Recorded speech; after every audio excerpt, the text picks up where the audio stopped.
Olá! No vídeo de hoje a gente vai conversar um pouquinho sobre a classe 3 esquelética. Vou trazer um casinho aqui para vocês, tratado na dente ensandecida, para a gente poder discutir alguns pontos desse tratamento e poder avaliar aí se realmente a conduta, pelo menos aí no resultado com um ano de acompanhamento, ela foi satisfatória ou não. Vamos lá? Compartilhar a tela aqui com vocês. Paciente de 6 anos de idade. Compareceu aí à clínica de especialização em odontopediatria.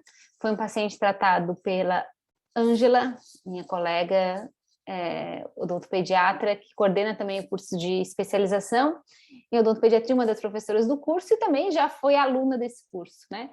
E a Ângela conduziu esse caso de uma forma muito bonita, assim, de ver, no zelo, no cuidado com o paciente e na preocupação, né, do tratamento como um todo. Enfim, o paciente chegou com um perfil aí 6 anos de idade, um perfil reto, né, ou até ligeiramente convexo. Deixa eu voltar aqui, certo? O lábio inferior evertido, uma mordida cruzada anterior significativa.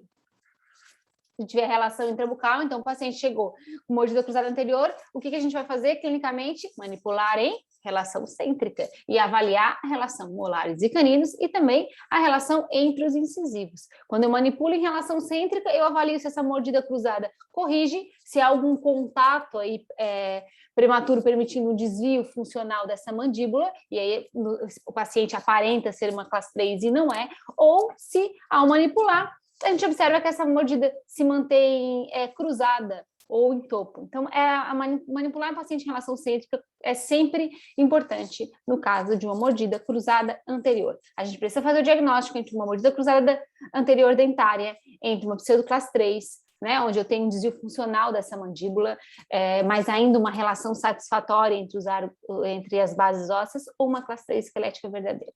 Manipulamos em relação cêntrica esse paciente e avaliamos que a mordida ainda se mantinha ligeiramente cruzada na anterior, mesmo manipulando em relação cêntrica, e caninos e molares ainda se mantinham em classe 3, evidenciando aí a classe 3 esquelética. Agora eu tenho meu diagnóstico clínico, eu preciso ir para a minha cefalometria para fazer meu diagnóstico radiográfico, e aí sim ter o meu diagnóstico definitivo dessa maloclusão. Vamos lá para a cefalometria, o que a gente olha na cefalometria? Relação antero-posterior entre as bases ósseas é super importante. Para quem gosta de Biller, a linha belinha. Para quem gosta de Witts, a OBO, né? Relação entre as bases ósseas é uma medida importante para o diagnóstico da classe 3. Sempre olhe essa medidinha aqui, Witts, a relação antero-posterior. Além disso, olhe também o comprimento da maxila, comprimento da mandíbula, para a gente ter uma ideia, né? Dessa relação. E também no classe 3 é importante olhar os ângulos de crescimento, FMA, SN-GOGN, eixo Y, enfim, quem quer fazer a ortodontia interceptiva, especialistas em ortodontia, ou mesmo em ortopedia, né, ortopedia funcional dos maxilares, precisa entender de cefalometria. Então, se você está assistindo esse vídeo com esse intuito, não adianta, tem que passar pela cefalometria, não é só parâmetro clínico. Bom, e aí a gente vê que o SN-GOGN é de 35, a norma é de 32, então, por quê? Porque que eu olho o padrão vertical do paciente? Quanto mais vertical, pior é o prognóstico, pior é para tratar, certo? Num paciente mais horizontal ou mais equilibrado, é mais favorável aí o tratamento em relação à classe 3 e o meu prognóstico. Bom, enfim, esse paciente, ele foi submetido diante do diagnóstico da classe 3 esquelética, ele foi submetido a uma expansão rápida da maxila associada à protração maxilar, né, com máscara facial de Petit. Uma pergunta que sempre me fazem, Juliana, faça a expansão antes, depois faça a protração? Não, o protocolo é fazer junto, fazer a expansão e a protração. É sempre preciso fazer a expansão? Não, principalmente nessa idade. A gente não precisa sempre fazer a expansão, vai depender do diagnóstico, se esse paciente tem atresia ou não tem atresia. Gravei um vídeo aqui no canal recentemente sobre isso, tem uma procurada lá, quem quiser saber um pouquinho mais.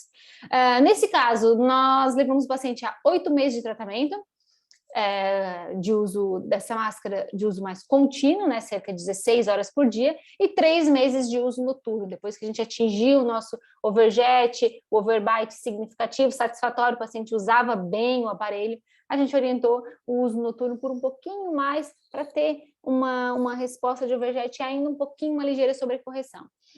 Totalizando aí 11 meses de tratamento, não é o comum na dentição descida, normalmente a gente consegue tempos de tratamento bem menores, mas diante dessa maloclusão esquelética tão importante,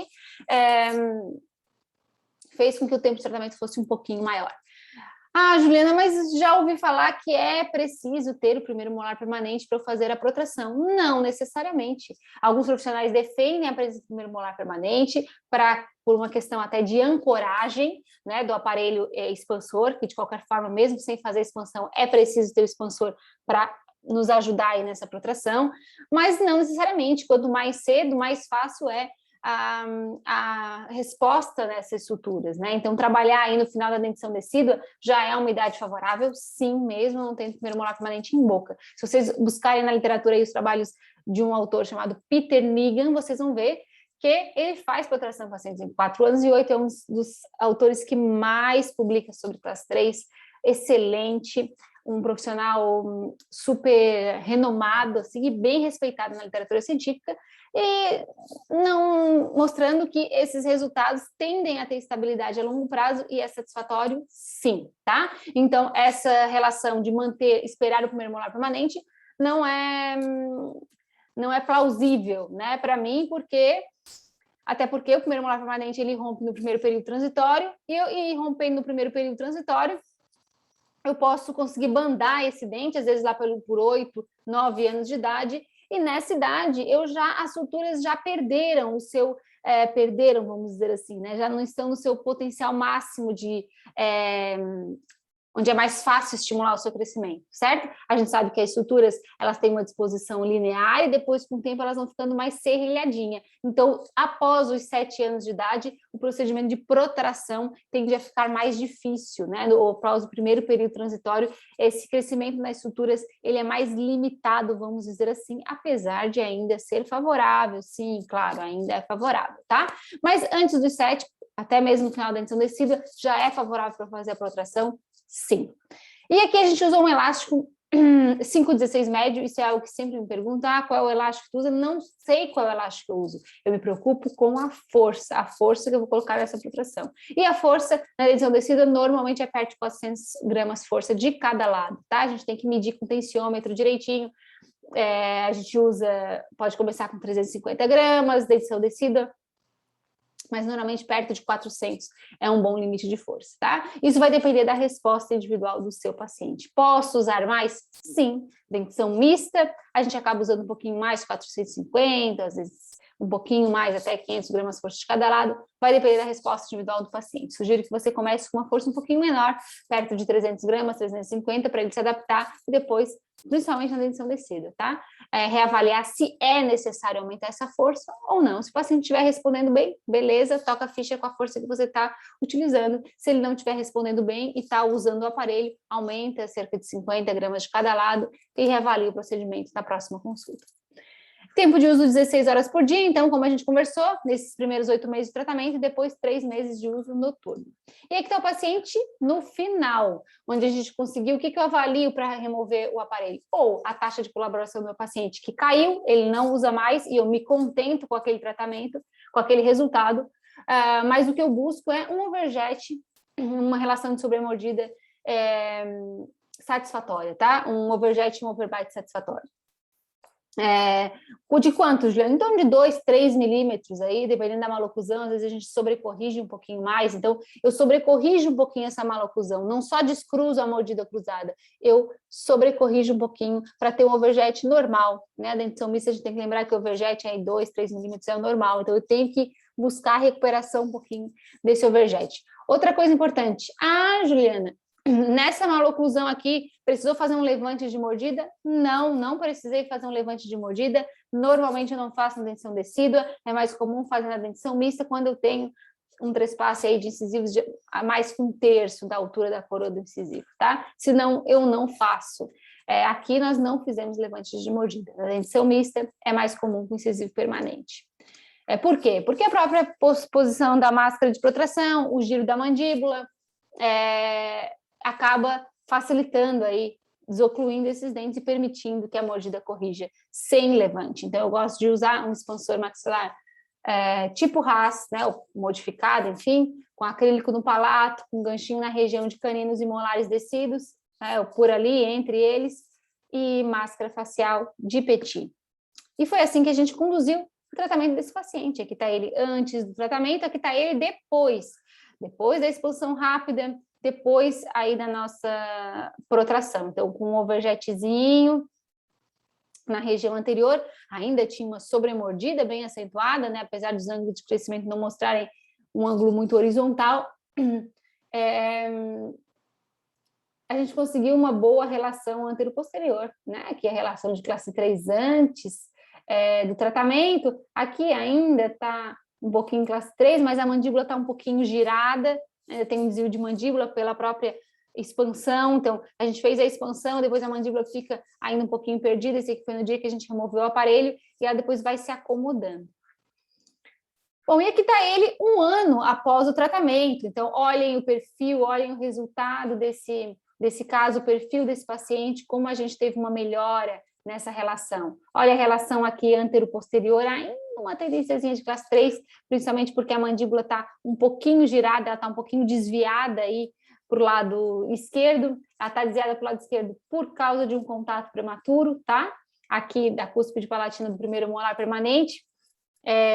Nessa situação aqui, 1 ano após o acompanhamento, 1 ano de acompanhamento, eu removi o aparelho expansor, reavalio depois, deixo a mandíbula se posicionar e reavalio depois a relação entre a maxila e a mandíbula, e eu sempre vejo a linha média, ver se eu não tenho algum desvio funcional da mandíbula para um dos lados. Aqui eu tinha um contato prematuro, e aqui nessa situação a gente precisou entrei com pistas planas indiretas para corrigir aquele contato prematuro, que era do primeiro molar permanente. Então, eu não fiz desgaste, gosto de usar a PIPS aqui nessas situações, corrigi aquele primeiro molar permanente e depois posicionei melhor essa mandíbula. Mas o que eu queria mostrar para vocês aqui era o resultado da protração, da relação antero-posterior, do resultado 1 ano após o tratamento. Então, foi um tratamento sendo conduzido na dentição decídua. E aqui está a teleradiografia do paciente no final do tratamento. Várias questõezinhas aqui para a gente analisar, não vou entrar aqui em todos os detalhes em relação a essa protração, mas o paciente foi muito colaborador, teve uma melhora no ITS, que era de -5, foi para -4, uma boa relação de inclinação dentária, né? O incisivo inferior parece estar um pouquinho verticalizado, vamos ver, está mesmo, está em 20, o incisivo superior está um pouquinho projetado, está em 30, a norma é 22, é um paciente que agora o que a gente tem que fazer? Acompanhar. Então, está ele aqui antes do tratamento, quando removeu o aparelho, 11 meses depois, e aqui ele no final, 1 ano após a remoção do aparelho. Então, a gente observa a relação antes e depois, numa relação entre as bases ósseas muito mais favorável e satisfatória. A pergunta que eu faço será que esse tratamento seria bem conduzido também com aparelho ortopédico funcional, numa classe 3 esquelética dessa magnitude aqui? Reavaliem, ponderem, pensem, né? Na hora de intervir somente com ortopedia funcional para a classe 3, a protração da maxila tem se mostrado o tratamento de eleição mais eficiente. Então, uma ortopedia mecânica que estimula realmente o crescimento antero-posterior da maxila, quando a gente observar que ela é ligeiramente pequena em relação à mandíbula e que precisa desse estímulo. Se vocês souberem fazer esse diagnóstico com precisão, vocês também vão conseguir fazer a conta terapêutica correta e conduzir o caso, permitindo que esse paciente cresça com normalidade, certo?